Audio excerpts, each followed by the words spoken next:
Washington no previó este escenario. La parálisis que hoy se respira en los pasillos más profundos de la oficina del representante comercial de los Estados Unidos, la USTR, no se debe a la falta de datos financieros o métricas macroeconómicas, sino a un shock estructural de proporciones masivas. La Casa Blanca asumió, bajo un esquema de presión lineal, que la negativa del presidente Donald Trump a firmar la prórroga automática del TMEC, activando en su lugar la agresiva cláusula de revisión anual contemplada en el artículo 34.7, doblegaría de inmediato las condiciones soberanas del gobierno mexicano en la mesa de negociación.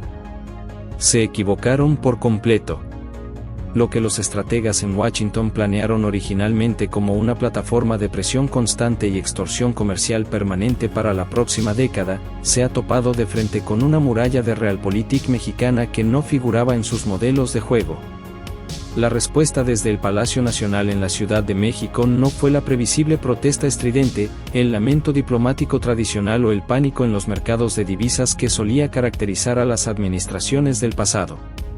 Fue un despliegue quirúrgico de arquitectura jurídica, diversificación de mercados alternos y contramedidas arancelarias silenciosas que ha dejado a los halcones de la administración republicana completamente congelados y sin una respuesta coordinada en este preciso momento. El silencio en Washington es el sonido de un error de cálculo histórico. Para entender la magnitud real del error de cálculo estadounidense, es imperativo desmantelar la narrativa del miedo que los grandes medios de comunicación corporativos intentan imponer a nivel global para generar volatilidad artificial. Lo que los asesores de la Casa Blanca presentan ante la opinión pública como una espada de Damocles, la revisión año con año del acuerdo comercial más importante del planeta, oculta una realidad legal inmutable que la presidenta Claudia Sheinbaum y su equipo técnico de asesores recordaron de inmediato en un mensaje contundente. El TMEC no es un simple memorándum de entendimiento bilateral ejecutable o revocable al antojo o al humor de un mandatario en campaña electoral, es una ley de la Unión de carácter vinculante, ratificada y aprobada por los congresos y parlamentos de las 3 naciones de Norteamérica. Esta estructura institucional y constitucional le otorga al tratado una coraza jurídica cuya vigencia base está garantizada, por estricto derecho internacional y cláusulas de salvaguarda, hasta el año 2036.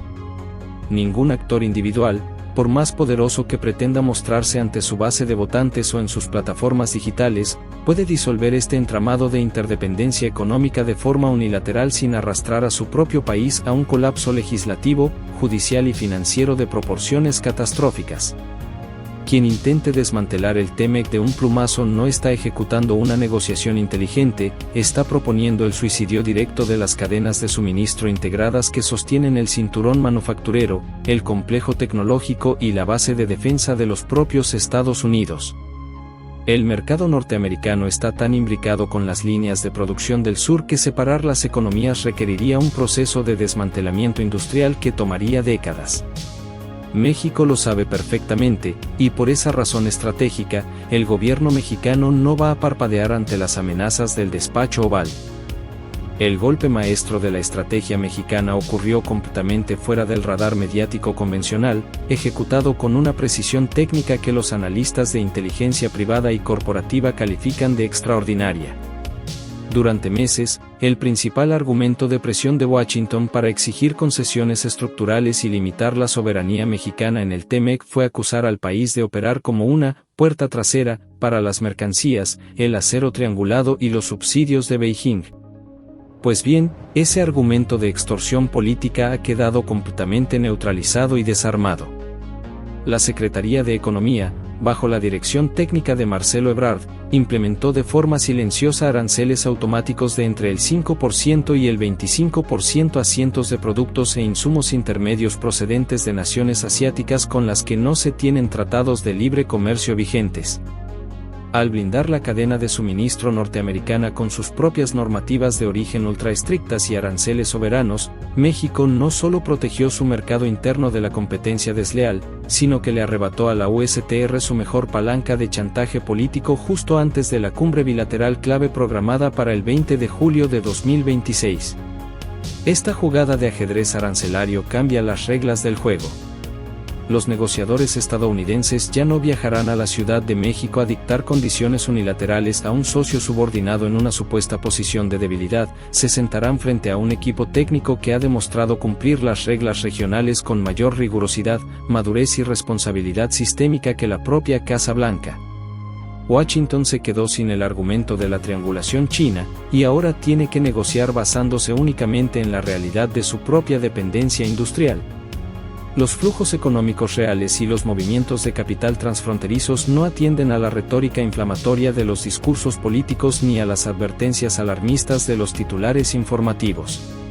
Un ejemplo nítido de esto es la narrativa interesada que se construyó alrededor del movimiento logístico de Toyota, que anunció el traslado de una parte de la producción de su camioneta Tecoume desde Baja California hacia San Antonio, Texas, implicando un costoso movimiento corporativo que los analistas lineales y superficiales leyeron de inmediato como una derrota fulminante para el ecosistema manufacturero mexicano. La realidad profunda, cuando se analiza con óptica de inteligencia, es radicalmente opuesta.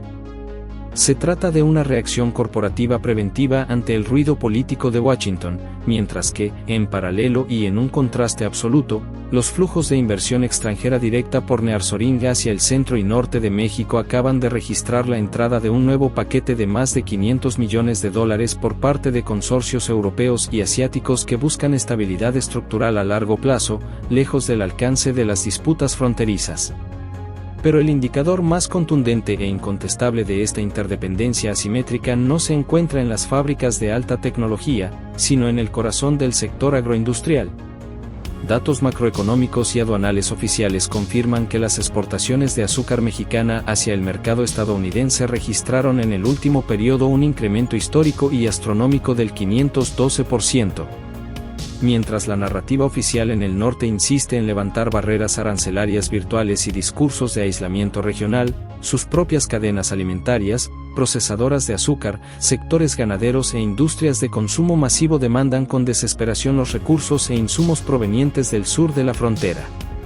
La economía interna estadounidense depende de los recursos agroindustriales y minerales de México a tal nivel que cualquier intento real de bloquear, ralentizar o asfixiar el comercio fronterizo dispararía la inflación interna en Washington a niveles insostenibles para sus propios consumidores en cuestión de días. El costo político de cerrar la frontera lo pagaría el propio gobierno de los Estados Unidos en sus supermercados. El tablero internacional de la Realpolitik siempre ofrece alternativas definitivas y salidas de emergencia para aquellos estados soberanos que saben diversificar sus riesgos de manera estratégica y fría. El anuncio paralelo del Parlamento Europeo dando luz verde a la modernización definitiva del acuerdo comercial global con México abre de inmediato el acceso directo a un mercado alterno de 450 millones de consumidores con alto poder adquisitivo y necesidad de cadenas de suministro limpias. Esto destruye de forma irreversible y permanente el mito histórico de la dependencia absoluta de México respecto a los humores políticos y las coyunturas electorales de quien ocupe la Casa Blanca. El sur global ha aprendido a jugar en múltiples tableros de manera simultánea. Mi veredicto como analista es que estamos presenciando el fin definitivo del paradigma de la subordinación automática en el norte de América. La estrategia desplegada por la administración mexicana demuestra con hechos y datos duros que el tamaño económico del adversario se neutraliza por completo cuando se opera con datos técnicos incontestables, un estricto apego al derecho internacional y una comprensión absoluta de las debilidades estructurales internas del rival. La cumbre del 20 de julio de 2026 no será una sesión de sumisión ni una auditoría de Washington hacia México, será el espejo geopolítico donde la administración estadounidense deba decidir si acepta una integración económica madura, respetuosa y trilateral, o si prefiere condenar su propia competitividad frente a la avanzada de otras potencias globales en el altar del aislamiento ideológico. Descifrando la intención detrás del evento.